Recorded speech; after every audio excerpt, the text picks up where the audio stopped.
Bonjour, je m'appelle Maxence Bonin, je suis en seconde 3. Aujourd'hui, je vais présenter mon DM de mathématiques. Le problème est le suivant. On a un trapèze rectangle en E et en H, et les diagonales de ce trapèze se coupent en M. On doit calculer l'aire du triangle EFM, sachant que EH égale 5 cm, EF égale 10 cm et GH 6 cm.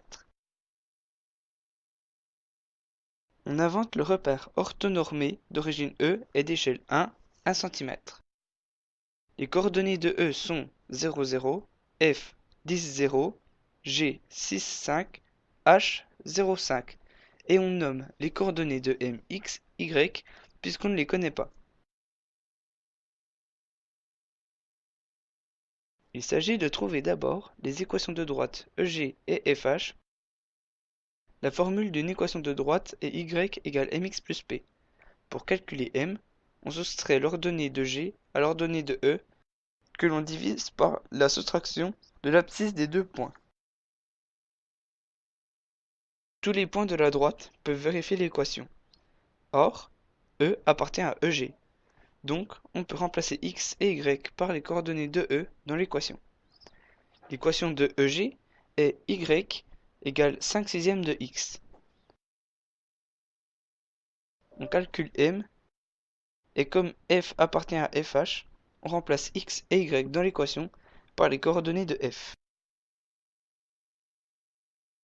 L'équation de fh est donc y égale moins 1/2 de x plus 5. On peut maintenant calculer les coordonnées de M. M appartient aux deux droites EG et FH. Ces coordonnées résolvent donc les deux équations. On résout alors le système d'équations suivant par substitution. Une inconnue est isolée, on la remplace donc dans l'autre équation et on se laisse guider par le calcul. On obtient ainsi y égale 25 huitièmes, x égale 15 quarts. Les coordonnées de M sont M, 15 quarts, 25 huitièmes. Il est maintenant possible de calculer l'aire de EMF. Pour calculer l'aire d'un triangle, on multiplie la base par sa hauteur que l'on divise par 2.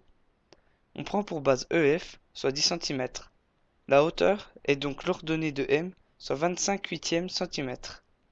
L'aire est donc égale à 10 fois 25 huitièmes, le tout divisé par 2, soit 15,625 cm². Problème résolu.